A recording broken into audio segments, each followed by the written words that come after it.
Hoje mergulharemos na fascinante história de Tomé, conhecido por seu apelido Tomé o Incrédulo. Ele foi um dos escolhidos por Jesus, um dos 12 discípulos mais próximos durante o ministério terreno de Cristo. Embora tenha sido um devoto servo de Jesus e desempenhado um papel vital na igreja primitiva, Tomé ficou marcado pelo apelido de Incrédulo Tomé devido à sua inicial descrença na ressurreição de Jesus. Mas antes, gostaria de convidá-lo a se inscrever em nosso canal e comentar de onde você está nos ouvindo e como está se sentindo hoje. O termo Incrédulo Tomé tornou-se sinônimo de alguém notoriamente pessimista, carente de fé ou que duvida daquilo que não vê com os próprios olhos. No entanto, será que esse apelido realmente reflete a verdade sobre Tomé? Vamos explorar a história e descobrir se sua reputação de incrédulo é totalmente merecida, ou se há mais nuances por trás dessa figura. Conhecidos como os 12, os discípulos não apenas eram companheiros de viagem de Jesus, mas também testemunhas diretas dos milagres registrados nos evangelhos. Tomé, dentre os 12, desfrutava de uma relação próxima e pessoal com Jesus, sendo parte do círculo íntimo do Mestre. Como discípulo, ele compartilhava não apenas o conhecimento e sabedoria de Jesus, mas também uma autoridade espiritual herdada do Mestre. Apesar disso, Tomé, como os demais discípulos, muitas vezes não compreendia plenamente o reino de Deus e a missão divina de Jesus. No entanto, sua reputação como Tomé o Incrédulo surge de sua reação à notícia da ressurreição e de sua tendência a ser mais pessimista e introspectivo em comparação com os demais. Contudo, há mais em Tomé do que apenas dúvida e pessimismo. Ele era, essencialmente, um amigo leal e seguidor comprometido de Jesus Cristo, demonstrando um amor apaixonado pelo Senhor que merece mais admiração do que costuma receber.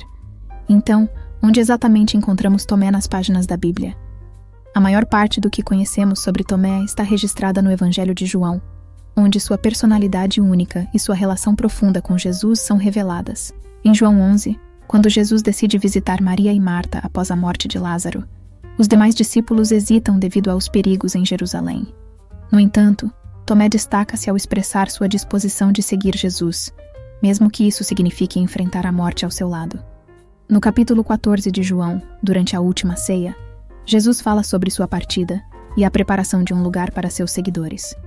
Tomé, preocupado em não se separar de seu Senhor, questiona sobre o destino e como poderiam alcançá-lo.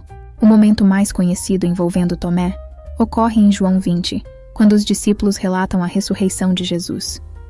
Ausente durante a primeira aparição de Jesus ressuscitado, Tomé se recusa a acreditar a menos que toque nas mãos de Jesus pessoalmente. Mais tarde, Jesus se revela a Tomé, dissipando seus medos e dúvidas.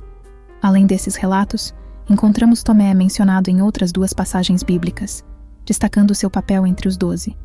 Sua história é rica em nuances e revela um discípulo profundamente comprometido, apesar de suas incertezas. Em João 11, Tomé se destaca ao demonstrar uma disposição corajosa de acompanhar Jesus até Betânia, mesmo arriscando a morte. Betânia, localizada a apenas 2 quilômetros de Jerusalém, era um lugar perigoso, especialmente porque os fariseus, que buscavam a morte de Jesus, viviam na cidade. Os discípulos, temendo pela vida de seu amigo, tentam dissuadir Jesus de ir a Betânia. No entanto, Tomé adota uma postura diferente, proclamando: Então Tomé, também conhecido como Dídimo, disse aos outros discípulos: Vamos também, para que possamos morrer com ele. Longe de ser um otimista, Tomé não era covarde. Sua lealdade a Jesus era inquestionável, e sua coragem, ainda que audaciosa, brilhou intensamente naquele momento. Se ele fosse morrer, seria ao lado de Jesus. Esse episódio revela uma faceta pouco conhecida de Tomé, demonstrando não apenas coragem, mas também uma dedicação inabalável ao Mestre. Em João 14, Tomé questiona os comentários de Jesus sobre sua partida iminente, indagando: Senhor, não sabemos para onde vais. Como podemos saber o caminho? Isso ocorre após Jesus afirmar: Na casa de meu pai há muitas moradas. Se assim não fora, eu vô-lo teria dito, pois vou preparar-vos lugar. E se eu for e vos preparar lugar, virei outra vez, e vos levarei para mim mesmo, para que, onde eu estiver, estejais vós também, e vós sabeis o caminho para onde eu vou. Essa ideia perturba claramente Tomé, que não compreende o que Jesus está dizendo e não gosta da ideia de se separar dele. Novamente, vemos a resposta emocional de Tomé, alinhada com o que observamos em João 11. É aqui que surge a conhecida expressão Tomé o incrédulo.